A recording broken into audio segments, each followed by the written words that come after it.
Renepoi, Onomi, Remai. puji Tuhan untuk waktu dan kesempatan yang indah dalam persekutuan dengan Tuhan. Dan tak terasa kita sudah ada pada Minggu Sengsara Tuhan yang kedua dari 7 minggu sengsara yang akan kita jalani berturut-turut. Bagaimana kita menghayati peringatan kesengsaraan Tuhan dalam hidup kita. Bagaimana kita punya sikap sebagai pengikut Kristus dengan segala resikonya. Ini pun menjadi penting untuk kita renungkan dalam menjalani minggu-minggu sengsara Tuhan. Karena itu gereja memberi tema untuk pemberitaan firman Tuhan di hari ini, yaitu risiko mengikut Yesus, ya. Risiko mengikut Yesus. Jemaat yang diberkati Tuhan, risiko kita tahu artinya adalah bahaya atau akibat atau konsekuensi dari apa yang dapat terjadi akibat sesuatu yang kita jalani, atau ada sebuah proses yang sedang berlangsung, tetapi juga sesuatu yang akan datang, ya, yang akan kita alami. Nah, pertanyaannya, kalau begitu ketong ikut Yesus, apa akibatnya atau konsekuensinya apa? Nah, jemaat yang diberkati Tuhan, para murid memang dorang sudah selalu bersama-sama dengan Yesus, ya. Dorang sudah jalan bersama-sama dengan Yesus sampai pada akhir pelayanan Yesus di dunia, ya. Kalau kita baca dalam pembacaan sebelumnya bahwa Petrus ketika Yesus tanya siapa aku, maka dengan jelas Petrus dia mengakui bahwa Yesus adalah Mesias. Dan Yesus meneguhkan perkataannya itu sebagai sebuah kekuatan untuk membangun persekutuan orang-orang percaya. Nah, sekarang tiba waktunya untuk Yesus yang adalah Mesias itu, dia terangkan, dia sampaikan bahwa ia akan menanggung penderitaan. Ia akan dibunuh, ya. Nah, jemaat Tuhan, kata harus dalam pembacaan kita itu dari bahasa Yunani dei, artinya suatu ketetapan yang tidak bisa ditawar-tawar, ya. Tidak bisa bilang tunggu atau tidak bisa bilang nanti, tetapi harus dilakukan, tidak bisa tidak. Nah, Yesus kasih tahu hal ini kepada para murid, ya mereka kaget, ya. Karena bagi mereka yang mereka bayangkan itu adalah seorang Mesias yang bukan datang untuk menderita, yang bukan datang untuk mati. Mereka tidak menerima kalau Yesus harus menjalani penderitaan, ya. Mengapa ia harus mengalami penderitaan, sedangkan yang mereka nantikan adalah Mesias yang datang itu yang membebaskan mereka dari pemerintahan Romawi. Dan itu juga yang ditunggu dinantikan oleh para murid. Nah, saudaraku yang diberkati Tuhan, karena itu Yesus tegur Petrus, ya. Kalau dalam pembacaan kita di situ Yesus marah, ya. Ia berpaling sambil memandang murid-murid dan dia marah Petrus. Karena pengakuan Petrus yang pertama itu, yang kalau kita baca dijelas dalam Injil Markus, Petrus bilang, aduh jangan, tidak boleh hal itu menimpa Yesus, ya. Jauhkan itu, dia tidak boleh mati, dia tidak boleh menderita. Nah, Yesus menegur Petrus karena apa yang ada dalam pikiran Petrus itu bukan pikiran dia, tapi iblis mau menggagalkan pekerjaan besar yang sudah Allah rencanakan bagi manusia. Dan yang ada dalam diri Petrus yang dikerjakan oleh iblis adalah mau melawan rencana Allah. Dan Yesus bilang itu bukan pikiran manusia, Itu bukan pikiran yang berasal daripada Allah. Yesus sadar bahwa iblis juga pernah goda dia pada saat dia sementara berpuasa. Lalu iblis itu juga mau menggoda Petrus. Ya. Walaupun kita tahu bahwa Petrus itu murid yang dekat dengan Yesus. Ya, karena dekat ya, iblis bisa juga pakai cara itu untuk memperdaya dia. Lalu membawa Yesus atau membawa pikiran dia sebagai manusia untuk menggagalkan apa yang direncanakan oleh Allah. Nah, jemaat yang diberkati Tuhan,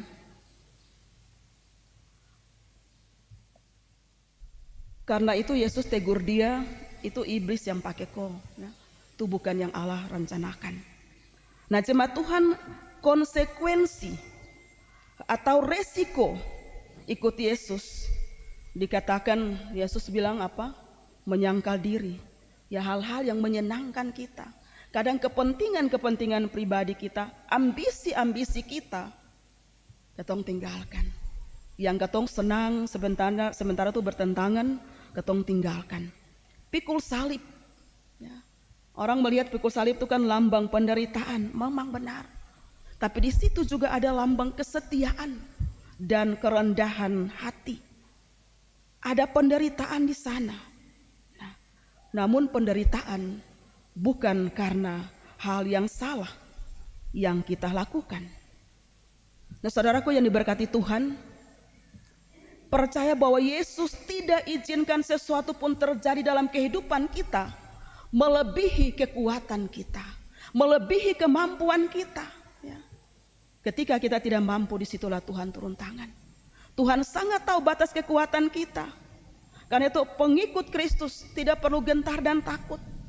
Kalau dia menghadapi banyak pergumulan yang berat dan tantangan, yang bukan karena akibat perbuatan salahnya, dosanya.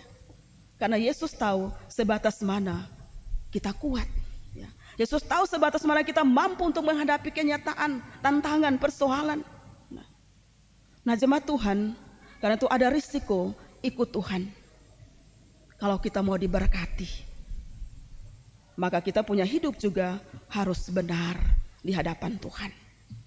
Kadang ketong ikut Tuhan, ketong hanya pikir, saya ikut Tuhan supaya segalanya baik. Saya ikut Tuhan supaya segalanya aman. Saya tentram, saya bahagia, saya jauh daripada persoalan. Ya. Saya ikut Tuhan supaya tidak ada tantangan. Ya. Kadang ajaran-ajaran tertentu, ya, terlebih teologi pembebasan, dia mengajarkan bahwa sebagai anak-anak Allah, tapi yang kita anak raja, kita bukan kepala, bukan ekor, kita kepala. Tidak ada kesusahan. Ini ajaran-ajaran yang keliru. Ya. Yesus saja menderita, toh. Yesus saja mati di kayu salib. Lalu bagaimana dengan pengikutnya? Bagaimana dengan kita yang percaya kepada Dia? Karena itu mengikut Yesus, sekali lagi dikatakan ada resiko. Ya. Resiko yaitu kita juga harus menderita, bukan karena hal yang salah, tapi karena hal yang benar. Karena itu iblis dia pakai cara gagalkan hal-hal yang baik dalam kehidupan kita, dalam pekerjaan Kristus yang mau menebus manusia. Sehingga kadang juga kita temui bahwa ada orang-orang yang menjadi batu sandungan, ya. Menjadi batu sandungan bagi orang lain, bukan menjadi batu loncatan. Ya. Dalam kehidupan keluarga kita, dalam rumah tangga kita, dalam persekutuan kita, ya mungkin kita melayani. Tapi apakah keluarga kita mendukung? Suami atau istri kita mendukung pekerjaan kita?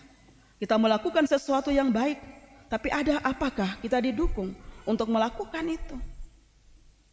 Dalam banyak hal, kita juga kadang menolak untuk menderita, menolak untuk mengalami susah. Bukan berarti kita malas, bukan berarti kita harus berlipat tangan saja.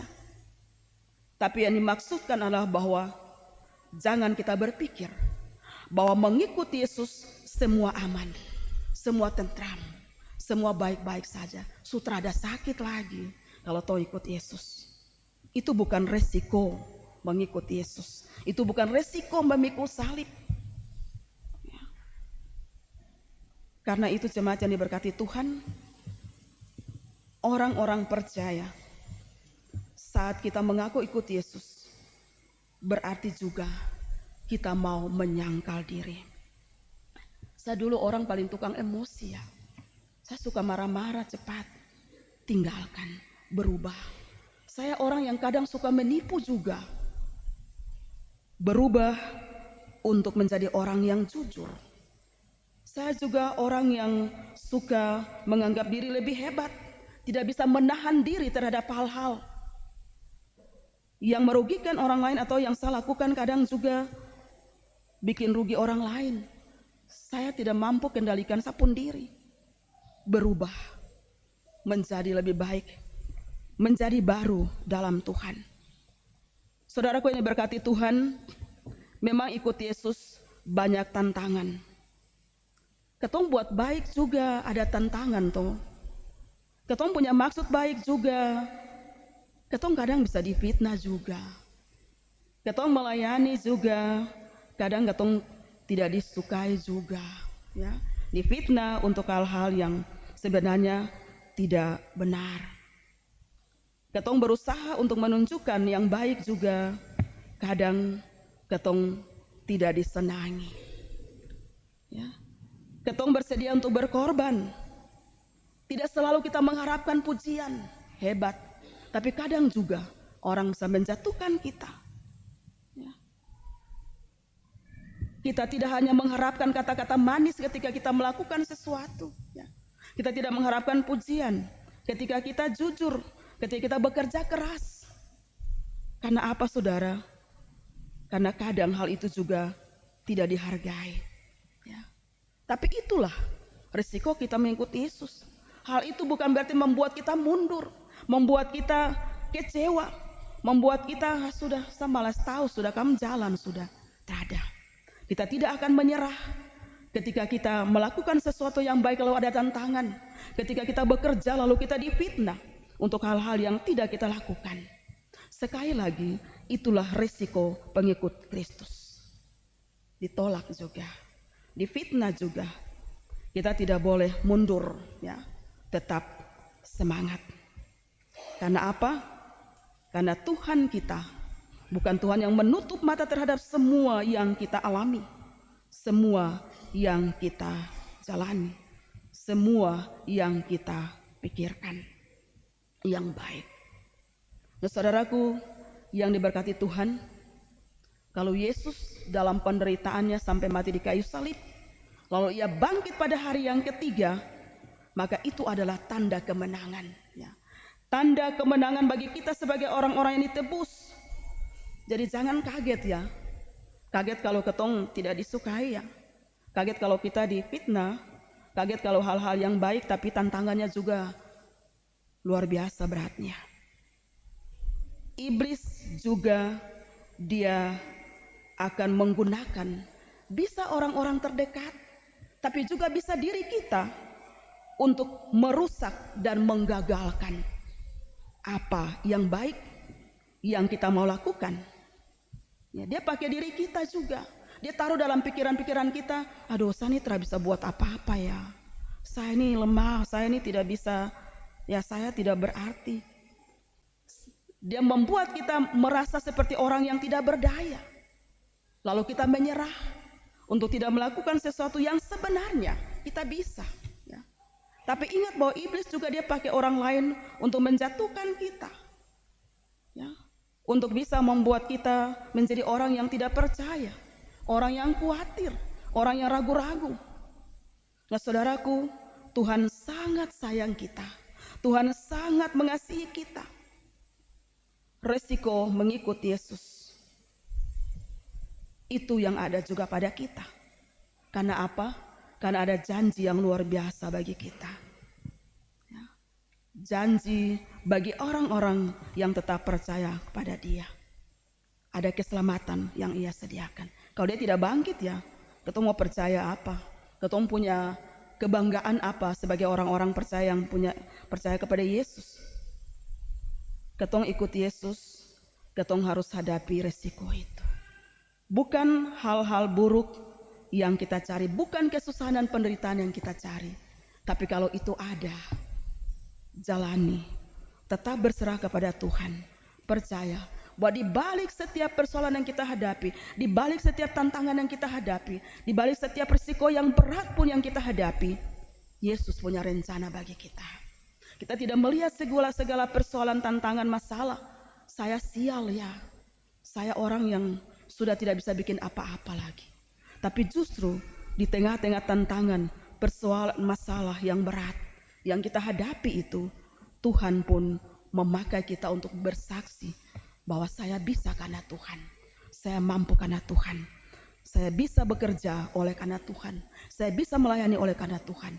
Tantangan apapun dari dunia, dari cara-cara iblis, tidak akan menggoyahkan saya, tidak akan membuat saya mundur untuk meninggalkan pekerjaan Tuhan, untuk melakukan yang baik. Tapi kita belajar untuk tetap percaya bahwa dalam segala keadaan Tuhan menolong kita, Tuhan tetap menyertai kita. Sebagai orang percaya, itulah kekuatan kita.